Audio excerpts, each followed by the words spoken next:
E falenderojmë Allahun me falenderimet më madhështore ashtu siç I përkasin Zotit gjithësisë. O Zoti ynë, ty të qofshim falja Allah për çdo mirësi e për çdo begati që fale dhurove. Të lutemi ja Allah. Shtoj mirësinë për gjithë secilin prej nesh, ti e dhuruesi I mirësive dhe I begative. Udhëzoj mendjet tona, zemrat tona, shpirtrat tanë ja Allah për tek më e mira, më e bukura, më e drejta. Ti e udhëzuesi dhe orientuesi, atë që ti e udhëzove në rrugën e drejtë, atij që ti ja hape zemrën dhe shpirtin. Kush mund ta devijojë nga rruga jote dhe udhëzimi yt, subhanallahu il adhim. Dëshmojmë se I vetmi që me drejt meriton adhurim askush tjetër përveç Ti. Është vetëm krijuesi I gjithçkaje. Është vetëm furnizuesi I çdo krijese. Është ai I cili ka në dorë gjithçka që lëviz në qejë dhe në tokë. Është ai I cili solli në ekzistencë gjithçka kur nuk ishte. Allahu xhalleshanuhu. Dëshmojmë se I dashur I zemrave tona Muhammed Mustafa alayhi salatu wassalam ishte robi dhe I dërguari I Allahut. O Zot, dërgoj atij salavatet dhe selamet tona si më I madhi profet, më I miri njeri, atij familjes Ti ja Allah. Shokëve Ti, Zot fali, mëshiroj, begatoj dhe gjithë besimtarët dhe besimtaret. Amin. Si tregohet tek hadithi I Abdullah ibn Abbasit tek Imam Buhariu, një ditë qëndronte profeti alayhi salatu wassalam, paqja e Zotit qoftë me të. Qëndronte me shokët e tij dhe befas hyn një arabi që vinte pra nga zonat e shkretirës. Pa marrë leje ashtu, domethënë u fut direkt, pa marrë leje nga askush, as nga profeti alayhi salatu wassalam, as nga të pranishmit, bëri një pyetje e cila ishte shumë e çuditshme. Dhe I thot: "O I dërguari I Allahut, thot, meta sa, kur do të bëhet thot kiameti, pra kur do të vi fundi I botës?" Profeti alayhi salatu wassalam nuk ju përgjigj pyetjes, derisa dikush mendoi se nuk don t'i përgjigjet, ose dikush tjetër mendoi se nuk e dëgjoi pyetjen. Mbaroi bisedën që kishte me të pranishmit me njerëzit dhe pastaj I tha: "Ku shkoi pyetësi I cili më pyeti pak më parë?" Dhe I tha atij, ju drejtua dhe I tha: "Idha duyi'atil amanatu fantadhir as-sa'a." Duke ditur që askush nuk e ka informacionin të saktë dhe njohurinë precize se kur do të ndodhi fundi I botës dhe qameti. Profeti alayhi salatu wassalam I tregoi një nga shenjat të cilat njerëzit do ta prekin dhe do ta shikojnë vetë me sytë e tyre, por që tregon se kiameti ka ardhur, than kur të humbi amaneti, pra kur të humbi amaneti komplet, aty prit kiametin, pra prit fundin e jetës, sepse e gjithë jeta është e ngritme mbi amanet. E gjithë jeta në çdo aspekt jetës. Në përgjithësi kur neve flasim për amanet, na shkon mendja tek drejtuesi më I lartë ose tek personi që ka më shumë në dorë. Dhe harrojmë se amanet është çdo aspekt I jetës dhe për çdo kënd prej nesh. Të gjithë kemi amanetet tona dhe të gjithë kemi përgjegjësitë përpara Allahut xhalleshanuhu. Amanet, siç e shpjegoi Allahu xhalleshanu në Kur'an dhe tha: "Inna aradna al-amanata 'ala as-samawati wal-ardi fa abayna yahmilnaha wal-jibali fa abayna yahmilnaha wa ashfaqna minha fa hamalaha al-insan." Ne, thot Allahu xhalleshanu, ja parashtrum amanetin që ta mbajnë qejt edhe toka edhe malet. Ato u tërhoqën. Dhe nuk e mbajtën amanetin dhe doli njeriu e mori përsipër që ta mbajë amanetin, duke dash me tregu Allahu xhalleshanuhu se sa I rëndësishëm është amaneti, pra korrektesa dhe përgjegjësia e gjithë secilit prej nesh në hapësirën tonë ku neve funksionojmë, ose në hapësirën tonë ku neve operojmë me gjithë kënd që kemi të bëjmë në jetën tonë. Prandaj kur shikosh që humb amanetin tregti, kur shikosh që humb amanetin tek shitsi ose tek blersi, kur humb amanetin tek punëtori që I ngarkon një punë që ta bëj për pagesën që do t'i japësh, kur të humbi amaneti ke nxënësit që nuk kanë asnjë lloj përgjegjësie, por edhe tek mësuesit, të cilët kanë amanet madh në edukimin e brezave, kur të humbi amaneti tek bashorti dhe bashortja ndaj njëri tjetrit, kur të humbi amaneti ndaj fëmijëve, kur të humbi amaneti karshi vllajt edhe motrës që I ke njerëzit e tuaj më të afërt, kur të humbi amanetin pozicionin që të ka vënë Allahu xhalleshanuhu që të punosh në të dhe të drejtosh në të, kur të humbi amaneti ndaj atë dheut edhe ndaj vendit tënd, atëherë prite sepse është shumë pranë qameti ose fundi I botës. Ndërsa në hadithin tjetër, profeti alayhi salatu wassalam, kur e pyetën se si humb amaneti, tha në momentin që i ngarkohen njerëzve që nuk janë të aftë edhe nuk janë të saktë për detyrat që bëjnë, kjo është humbja edhe prishja e amanetit. Besimtarët nderuar, feja jonë e bukur ka themel, ka edhe baza, ka shtylla e degëzime dhe të tëra në tërsinë e vet, është e mrekullueshme edhe funksionon si një sistem i tërë që i fal njeriut hijeshi dhe dinjitet në jetën e tij. Feja ka në radhë të parë besimin e pastër karshi Zotit xhaleshanuhu, pa cilin nuk ka asë një lloj kuptimi, pra ka akiden, besimin dhe njësimin e Allahu xhaleshanuhu. Ama ky besim duhet që të reflektojë në radhë të parë korrektesën dhe Allahu xhaleshanuhu me adhurimet që Zoti i kërkoi ndaj nesh, dhe e dyta korrektesë, edukat, mirësjellje me njerëzit me cilët kemi të bëjmë ne çdo ditë në jetën tonë. Prandaj do gjesh se Allahu xhaleshanuhu në tekstet fetare, ashtu si që urdhëroi që neve të falim namazin, të japim zekatin, të ndihmojmë njëri tjetrin, të mbajmë agjërimin e Ramazanit, ashtu Allahu xhaleshanuhu neve gjithashtu na urdhëroi që ne mos gënjejmë, që ne mos mashtrojmë, që ne të jemi korrekt me njerëzit, mos t'i hajmë hakun askujt, që ne mos përgojojmë, që ne mos bëjmë hile me njëri tjetrin as në punë, mos vjedhim pesh, mos mashtrojmë njerëzit. Gjithashtu sillemi mirë me prindin, tregojmë respekt bashkëshortët ndaj njëri tjetrit. Gjithashtu të mbajmë drejtësinë familjen tonë, por sillemi mirë edhe me fëmijën edhe me komshiun, i kemi me urdhër dhe me orientime fetare, sepse e kemi detyrë që gjithë secili prej nesh, dhe kjo është pjesë e amanetit, që kemi karshi Allahut edhe karshi krijesave. Inna Allaha ya'murukum an tu'addu al-amanati ila ahliha. Allahu xhaleshanu juve ju urdhëron që të jeni korrekt dhe t'i çoni amanetet që keni ndaj njëri tjetrit në vend ashtu siç duhet. Musa alayhis salam, profeti i Zotit, në momentin që ndihmoi dy vajzat e profetit Shuaib, paqja e Zotit qoftë me ta, i ndihmoi ato dhe tregoi një fisnikëri dhe tregoi një amanet aq të bukur dhe aq të madh. Fasaqa lahuma thumma tawalla ila adh-dhill faqala rabbi inni lima anzalta ilayya min khairin faqir. Ai ndihmoi dy vajzat që të mbushin ujë, që ishin të pafuqishme ta bënin vetë pandimën e dikujt. Edhe pse ishte djalëri dhe ato ishin vajza të reja, nuk priti që të merrte diçka në këmbim të një ndihmese që e bëri me shpirt dhe e bëri tamam me humanizëm, si njeri dinjitoz, dhe nuk priti që të shfrytëzoi rastin që t'i kërkoi diçka atyre, qoftë hishme ose të pahishme.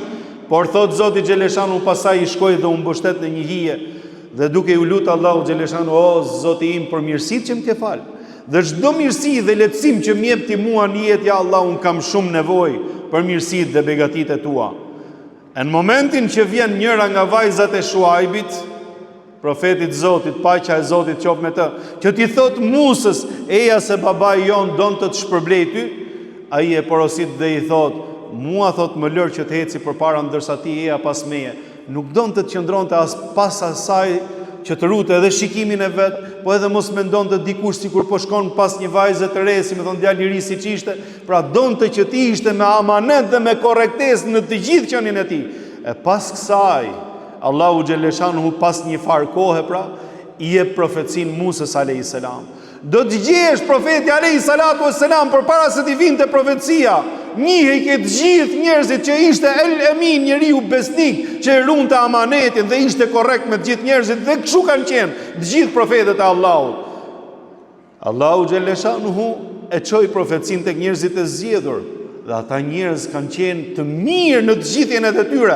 Nuk mundej dikush t'i akuzonte ata që nuk ishin korrekt, ose që gënjenin, ose që ishin mashtrues, ose që i hanin hakun dikujt edhe përpara se të ishin profet. Kur, sepse këto janë cilësi të cilat duhet i ketë çdo njeri i mirë dhe çdo besimtar i mirë. E pa dyshim, kur besimi futet në zemër edhe udhëzohet njeriu, edhe më shumë konsolidohen virtytet edhe cilësitë e mira në shpirt edhe në zemrën e besimtarit. Aq i rëndësishëm është amaneti, sa që profeti alayhi salatu wassalam neve na tha: La imana liman la amanata lahu, wa la dina liman la ahda lahu. Nuk ka besim, nuk ka iman ai që nuk ka amanet. Pra nuk ka besim ai që nuk ka amanet. Qofse të shohësh dikë që nuk ka amanet, nuk e ruan amanetin e tij. Nuk ka lidhje me besimin. Sa më shumë të jetë amanetqar, sa më shumë të jetë korrekt ndaj gjërave dhe përgjegjësive që ka, aq më të fortë ka besimin. A shikoni si reflekton besimi që ke me Allahun xhaleshanuhu, reflekton në të gjithë veprat e tua, në të gjithë veprimtarinë tënde pra ditës edhe të natës tënde. Dhe nuk ka fe ai i cili nuk ka bes. Shi sa bukur e ka lidh profeti alayhi salatu wassalam. Si mund thot dikush që unë jam musliman, jam fetar, unë jam njeri shumë i mirë, fetar, besimtar shumë i mirë, nga ana tjetër pret mbes, nga ana tjetër tradhton mas shpinë, nga ana tjetër ngul thikën mas shpinë.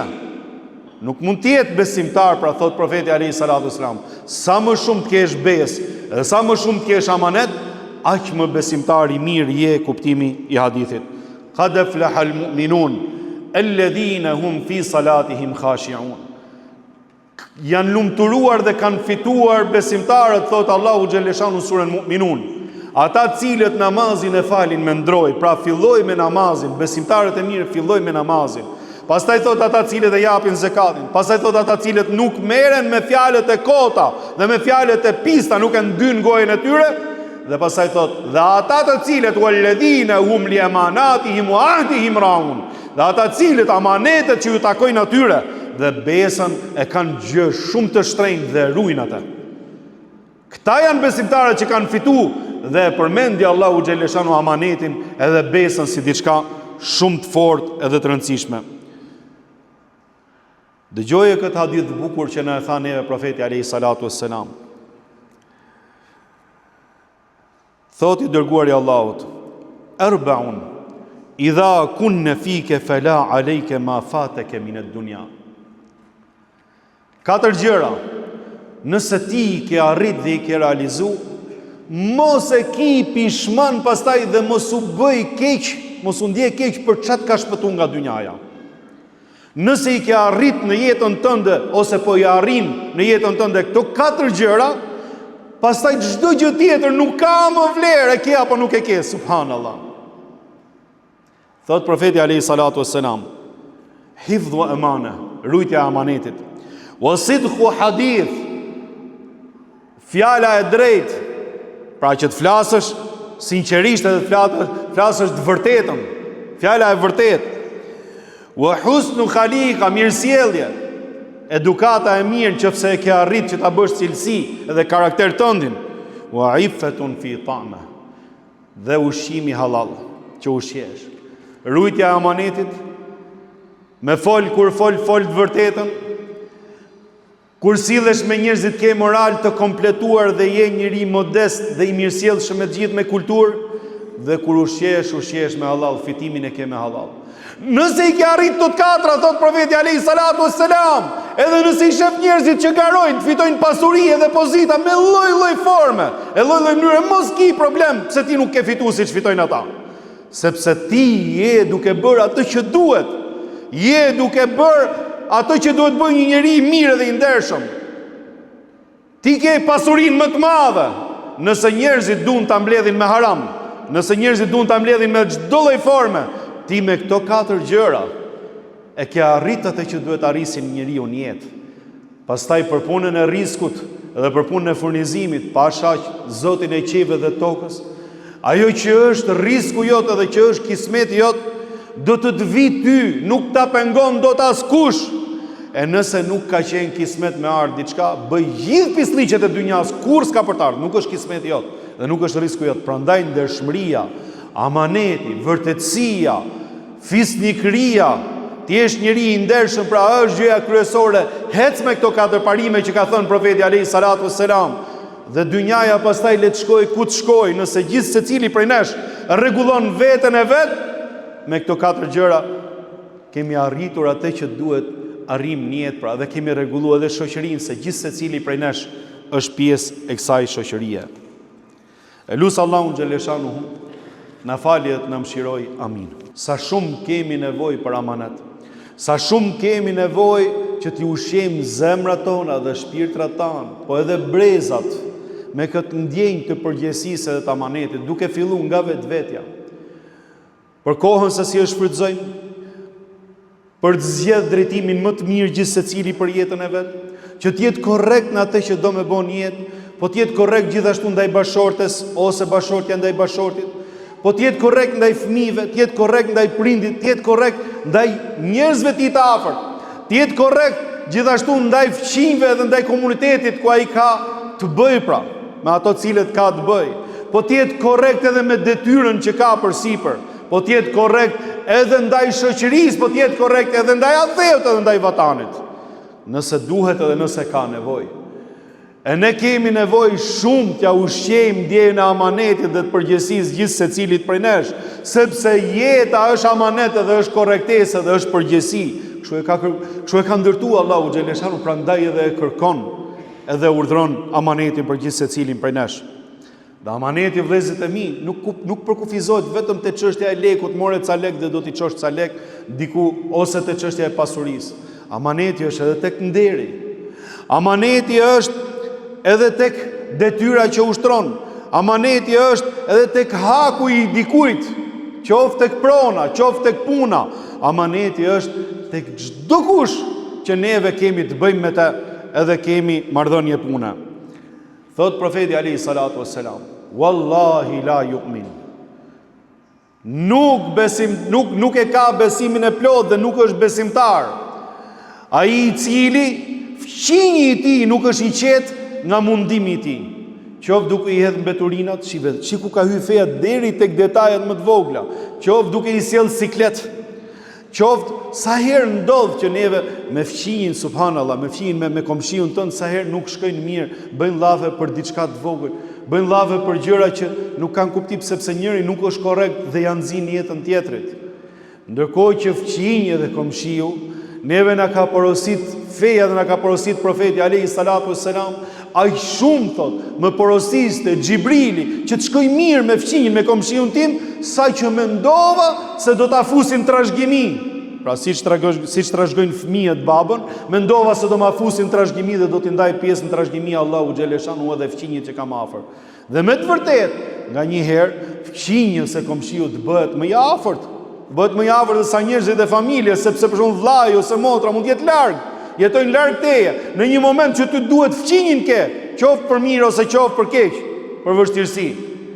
Andaj duhet me atë që ndan jetën, mos ja bësh jetën xhehenem tjetrit. Mos i sjellësh shqetësime, po ti je njeri i mirë, ti je amanet ndaj tij. Mos rish duke i pa gratë e komshiut, Allahu na ruaj. Mos rish duke i hyrë në hak komshiut, mos rish duke shtyr gardhin, mos rish duke e bezdis mjes drejt dark, por se ti je njeri që tjetri ta ketë për kënaqësi që të ka komshia dhe fqinj, sepse besimtari i mirë është fqinj i mirë. Profeti alayhi salatu wassalam thot, men ghashana fa laysa minna. Ai i cili na mashtron ne nuk është prej nesh. Pra ai i cili humb amanetin, na mashtron ne nuk është prej nesh. Një ditë dilte Omeri radiallahu anhu, prisi i besimtarëve, Zoti qoftë i kënaqur me të, dilte në rrugët e Medinës me pasi është gjendja popullit. Nuk mjaftoi vetëm atë që i sillnin këshilltarët e tij ose njerëzit që kishte pranë, po dilte edhe vetë me prek si është gjendja. Sepse nuk e dinte shumë mirë që nëse dikush ty të gënjen, edhe ta pasqyron realitetin ndryshe nga ashtu siç është realiteti, e dinte shumë mirë se para Allahu xhaleshanu nuk do ja mbanin tjerët sikletin e prisit dhe e liderit, po do e mbante vetë mbi shpatulla të gjithë përgjegjësinë e atyre cilëve ai i shërbente dhe i kishte marrë besën që do t'i shërbejë si prisi besimtarve. Dilte në rrugët e Medinës dhe siç kanë qenë shtëpitë e vogla modeste, në një nga rrugicat dëgjon mbrapa murit që nëna i thoshte vajzës saj, bia ime thoshte qumshi sot ka dalë pak, shtoje pak me ujë qumshin. Shtoje pak me ujë qumshin. I thot, o nën, thot, po nuk lejohet, thot, është haram, thot, me e përzi, thot, mallin. Është haram me i rrejt njerëzit me ashit për qumësh, ndërkohë që kjo është me hile. Ata cilët bëjnë bizneset dhe bëjnë tregti, ata cilët kanë dorë gjithçka ose diçka, duhet ta kenë parasysh këtë hadith edhe këtë ngjarje nga Omeri radiallahu anhu, sa i cili na mashtron në nuk është prej nesh. Thot profeti alayhi salatu wassalam, E kur neve themi ke qumshi që është, imagjino të kesh gjëra më të mëdha në dorë dhe të bësh hile, edhe të mashtrosh njerëzit, edhe të hysh në hak njerëzve, atëherë e dëgjon të Omeri i bëri përshtypje dhe i thot, o nën, thot është haram. Po s'ka gjë, i thot, keqen nëna, thot se Omeri thot nuk na shikon neve. Omeri prisi besimtar, nuk na shikon ne, se Omeri shuaj për drejtësi. Atëherë i thot vajza, po mirë o mam, thot, nëse nuk na shikon Omeri, po zoti Omerit. Po pse për Omerin e majmë drejtësinë? Po pse për Omerin duhet me qenë neve korrekt? Po gjithë secili e ka raportin me Zotin edhe me Allahun, gjithë secili tregon amanet, edhe ki gjëja më e vogël që ka në dorë ai. Atëherë Omeri e dëgjon këtë fjalë dhe i hyn në zemër dhe në shpirt dhe e kërkon atë vajzë besimtare të mirë që ishte e brymosme dhe ishte e ndërtuar me konceptet e amanetit dhe të përgjegjësisë, e kërkon për djalin e tij. Dhe janë martuar me djalin e Omerit, prisit besimtarëve, dhe prej tyre ka lind Umar ibn Abdulazizi, që ishte prisi i drejt mbas 4 halifeve drejt, megjithëse nuk është i pesti në radhë, u quajti i pesti sepse ishte njeriu më i drejt që ka pa historia mbas 4 halifeve. Aq i drejt ishte, dhe aq amenetçar ishte. E mori shtetin me plot zullume dhe e çoi përpara për 1 vit e gjysmë, nuk kishin njerëzit ku me çu zakatin. Aq shumë bereqeti dhe Allahu xhaleshanu saj drejtësisë që ai mbajti, sa që për 1 vit e gjysmë njerëzit kërkonin ku ta jap zakatin, nuk kishte të varfër që me dhon dimes, që me ndihmu me dhon zakatin. Sepse aty ku ka drejtësi, shtohet mirësia dhe bereqeti Allahu xhaleshanu. Aty ku ka amanet, atë vend që ka amanet, Allahu xhaleshanu zbret mirësinë. Edhe zbret begatin e tij për atë vend, lulëzon çdo gjë, ecën begatia dhe bereqeti. E aty ku humb amaneti, humb edhe bereqeti. Edhe fillon edhe varfria, e nuk ka as mirësi edhe as bereqet në të. E lusë Allahun xhaleshanu që neve të na fali, e të na mëshiroj. O Zoti ynë, ty të lutem ja Allah. Orientoj zemrat tona ja Allah për tek më e mira, ti je orientuesi dhe udhëzuesi i zemrave tona. O Zot, ty të lutemi, na e qartëson ne ja Allah të vërtetën të vërtet dhe drejtën drejt, dhe na pozicionon neve tek e vërteta dhe tek e drejta ja Allah. O Zot, na e qartëson neve të keqen dhe të shtrembërtën ashtu siç janë ja Allah, dhe largoj zemrat tona prej saj ja Allah. Kur mos lejo që ne ta anojmë nga e pavërteta dhe jo e drejta ja Allah. Ti je ai i cili i ruan zemrat në rrugën tënde të drejtë, o Zot. O Allah, ty të lutemi, kur mos e bëj haramin dashur për zemrat tona, por o Zot, na mjafto me halalin ton, me djersën ja Allah dhe me punën, me amanet dhe me punën e pastër. O Zot, ty të lutemi ja Allah, na bëj neve i besimtar të mirë që kemi dashuri për ty, dashuri për profetin ton, dashuri për fjalën ton dhe për Kur'anin famlar. Dhe ne o Zot jemi për atyre që e praktikojmë fenë ashtu siç duhet ja Allah, me frikë dhe me devotshmëri ndaj teje. O Zot, ty të lutemi ja Allah, largo zemrat tona nga mëkati dhe nga e keqja, siç largove lindjen nga perëndimi. Na zbardh neve fytyrat në këtë dynja ja Allah dhe ditën që dalim para teje. O Zot, na fal ne. Fali të gjithë besimtarët dhe besimtarët, fali prindit tanë ja Allah. O Zot, ti je më i madh i mëshirues.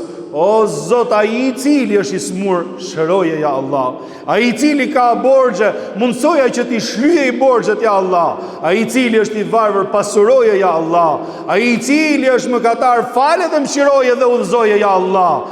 Ai i cili ka nevojë ja Allah për suportin tënd, jepja suportin tënd ja Allah. Ai i cili është në një situatë vështirë, jepi rrugëzgjidhje ja Allah. Ti je ai që ke në dorë gjithçka, o Zot i gjithësisë. O Zot, jemi dobët, ti je i fortë dhe i plot fuqishëm, ndaj na suporto. O Zot, jemi gabimtar, ti je më i madh i falës dhe më i madh i mëshirues, ndaj na fal dhe na mëshiroj ja Allah. Tek ti kemi shpresat ja Rabbi. O Zot, na bashkone me profetin ton dashur Muhammed Mustafa alayhi salatu wassalam, ditën që do dalim përpara teje në xhenetet e begata. Amin.